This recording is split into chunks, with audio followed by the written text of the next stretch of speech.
Hello everyone and welcome to my bar. My name is Ansel Birch, the Indecisionist, and I will be your dungeon barkeep today.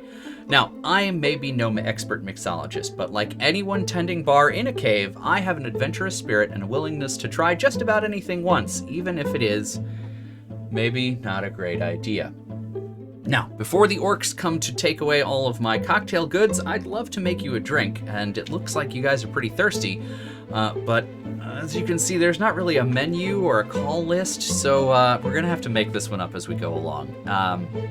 But if you're happy with that, then so am I, and I think we can work something out. I've got a set of gaming dice, I've got a bunch of liquor and mixers. What do you say we let fate take charge and pick all of the ingredients that are going to go into a cocktail just for you? A brand new cocktail made today using the roll of the dice and my willingness to try it. In fact, I will try it before I ask you to. How's that sound? Good deal? Yeah? Okay. Well, then let's go ahead and do that. So the first thing we need to do is pick an essential mixer. That's going to be chosen by a D4. All right, that's a 4, which on this chart is juice. That's exciting. I wonder what juice we're going to pick. Let's see how the rest of it comes together. I've got a few juices on hand, so got some options. Next up is an essential. Next up is a garnish. So that's going to be chosen by a D6. 3 olives.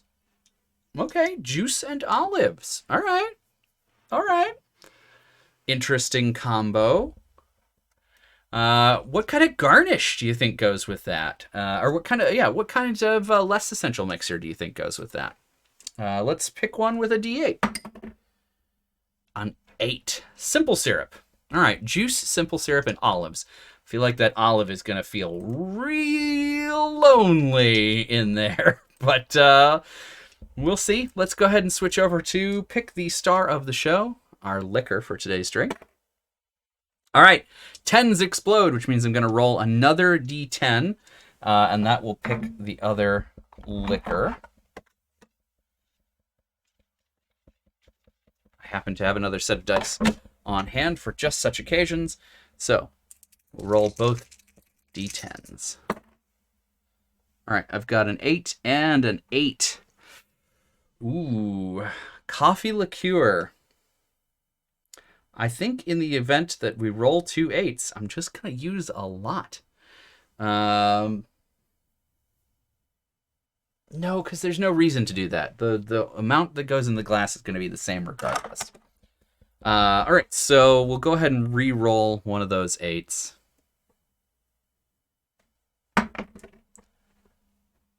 For a 5. Okay, so we're going to do coffee liqueur and gin. I have questions for Fate, and Fate is not going to answer them. So we might as well just keep going into our edutainment section of the show and talk about a bar term. That is a 3. So we're going to talk about a dash today. Dash is the smallest unit of measure in the bartender's lexicon. You might have things that go from an ounce to 2 ounces to fragments of each of those, like a 1/4 ounce or a 1/2 ounce or 3/4 of an ounce. If you want even less than that, frequently you'll get a bar spoon of something, but a dash is even less than that. So you're just taking the bottle, sometimes a dasher bottle, like this bottle of bitters that's got the little like tiny hole at the top. That is to allow just a little bit of the bitters out in a single sploosh. You can also dash with a regular bottle by just like tipping it briefly and seeing how much comes out. It's meant to be a very small amount. That's a dash. Just like a dash of salt. Now we're going to pick a name for this cocktail. So we're going to roll a d20. As you can see here, I've got a list of names. These names were suggested by people on the internet, friends on social media, and people just like you who submitted through the website. So you can check that out at indecisionist.com/dungeonbarkeep. The information is in the doobly-doo down below. But these are the 20 that I've got right now, and 11 means that today's drink is called Fairy Nectar. Fairy Nectar. Doesn't feel very fairy nectar-y at this point, but We'll find out, I guess. So all that's left is to make it. Let's go ahead and do that. All right. So if we're going to make fairy nectar today, which we are, then we need to start with a juice. This feels like a shaker cocktail to me. So what juice do I want? This feels like it wants to be pretty sweet, so I'm going to go with Plum Nectar. I'm going to go ahead and measure the Plum Nectar, mostly for your benefit at home.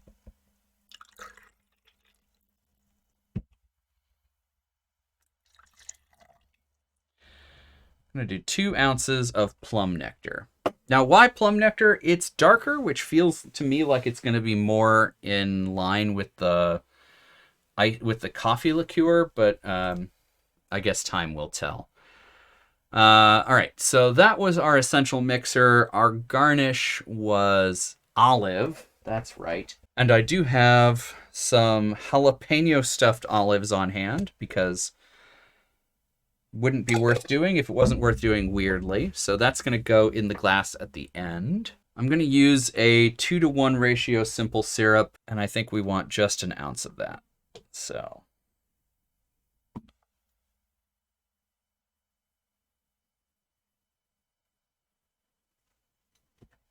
now, why an ounce, I hear you asking? I think the sweetness is going to be what really marries our 2 liquors together. So I think that that's going to be very important in the long run. All right. So speaking of our 2 liquors, we've got coffee liqueur and gin on hand. Since we're doing 2 liquors, I'm going to put 1 ounce of each into the shaker. So there's an ounce of Bombay Sapphire. And now an ounce of coffee liqueur. I've been using Mr. Black lately, and I really, really like it, which is a vodka-based coffee liqueur, unlike the rum-based coffee liqueur you probably have at home. Your results may vary slightly as a result, but only slightly.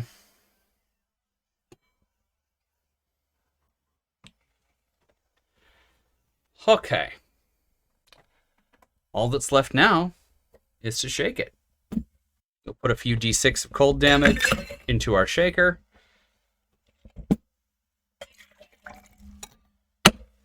And let's see how this turns out. All right.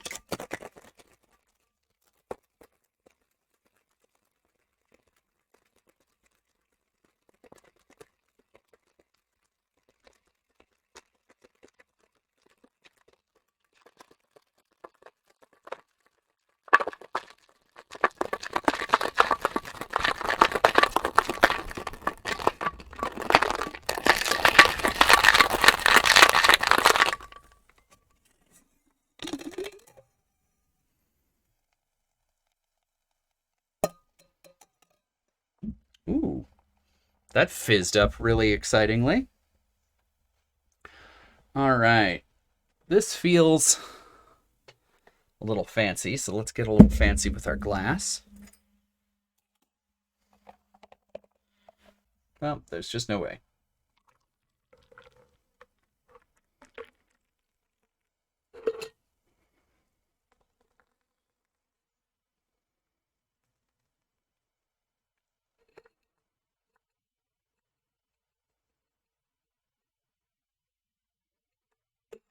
Look how luxurious that looks. Ooh. That's exciting looking. Now I'm going to ruin it a little bit with an olive. All right. There it is. Let's see how it tastes.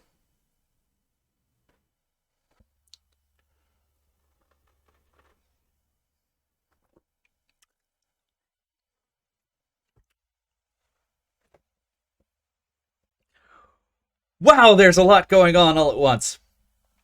Ho, ho, ho, ho, ho. Oh, ho, ho, ho. Wow.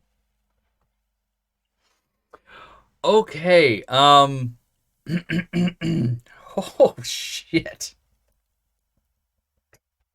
I'm gonna have to bleep myself later. Oh wow. Okay.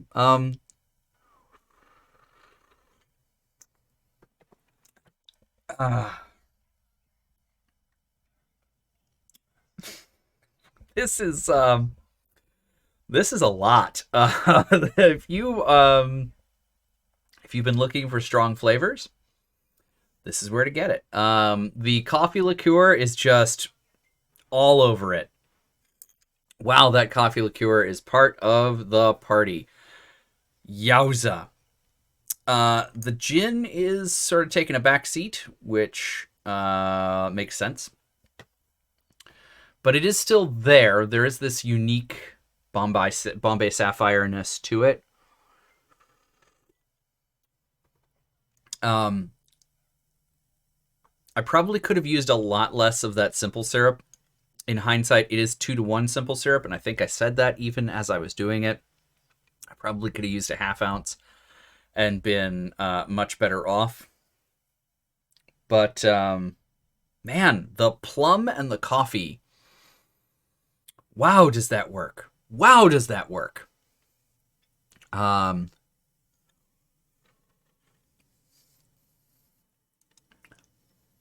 That's a discovery. Plum nectar and coffee liqueur. That is a discovery. Well worth the extra like punch. If you were expecting it, this would be a really good cocktail. If you're not expecting it, this is an absolute punch to the face, and you're not going to see it coming. It is, wow, that was a lot. And I got my little skull cocktail pick. That's, yeah, you can't see that very well. But yowza.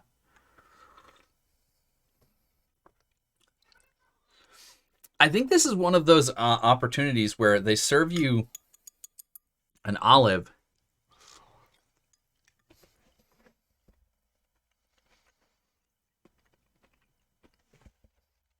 not to inform the drink, but almost as like a pairing. You know how like you pair cheese with certain meats, or you do your charcuterie board, or you pair your wine with whatever. I feel like this is a cocktail that you would serve with olives, so that people could eat olives to offset how just like how much of a punch in the face with flavor this is. This is like a Doritos flavor level of flavoring going on. Just like, how much can we fit physically onto the thing? All right, that's how much to go with. Ugh! Just bang. That coffee and plum. It's good, but it's very aggressive. And yeah, the jalapeno olive is nice. It offsets that a little bit. It gives you a break from all of that stuff with this like very singular, like spicy olivey flavor.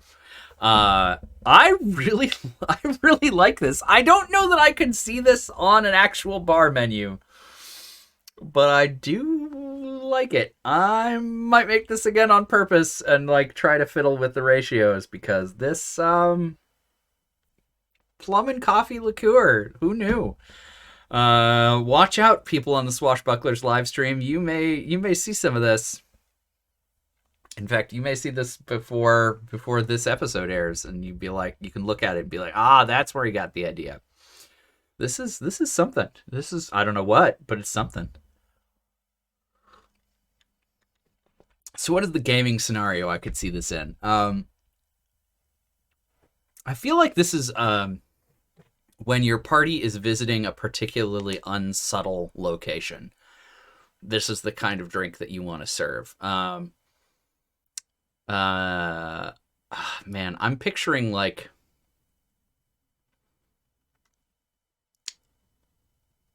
I hate to do this because the orcs are such a, I love an orc. I love orcs personally. I think that orcs are really, really cool as a species.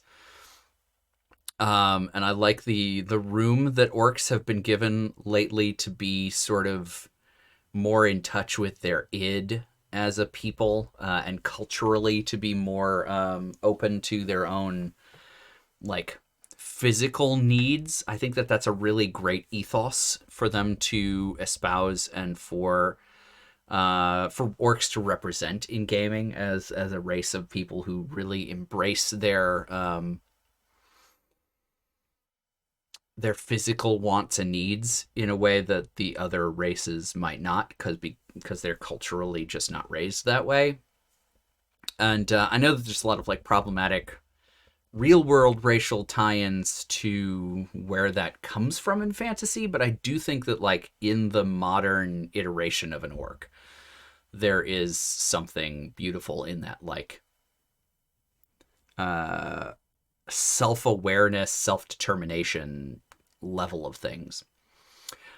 So I feel like this would be a good opportunity to introduce a party to an encampment or village or city of orcs that are in that way, that they have, you know, fully embraced the Doritos lifestyle of living with all the flavor in the world. And so like everything that you experience is just like dialed up to 11. You know, anytime you eat a food, that like the spice just like punches you in the face. Anytime you drink a drink, the flavor just like smacks you over the head with plum and coffee liqueur and sweetness. Yeah, I think that's the scenario that I would want to serve this in, and I really, in a way, I love it all the more for that association. So yeah, I really think that there's a lot to like about this cocktail, and I hope that you too will want to go home. I also love that it's called a fairy nectar, which I haven't talked about, but I don't know. Maybe that's the joke. Is like the orcs. The orcs think of this as like the fruitiest, most like fairy drink that they could make, because it's like sweet and has plums in it, and they're like, oh yeah, that's what fairies do, like fruit and sweetness, right? There you go, have some fairy nectar, and the players just get knocked out of their seats by it. Yeah. So all that said, fairy nectar, I recommend it. You can get recipes for the fairy nectar and many of my other cocktails, soon all of my cocktails, at indecisionist.com/dungeonbarkeep. That's also linked to the site, indecisionist.com, where you can find information about all the other projects that I'm working on, including TTRPG Pickup Con and my numerous podcasts. So check that out. There's a link in the doobly-doo down below. You can chat with me online. I'm available on Twitter and Instagram at Dungeon Barkeep. And you can also find The Indecisionist on Facebook, Instagram, and Twitter. All that said, friends, drink adventurously.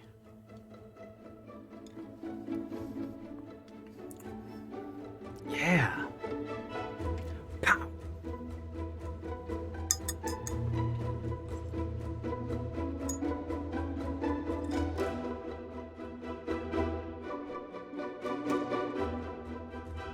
The olives really help with how sweet this is.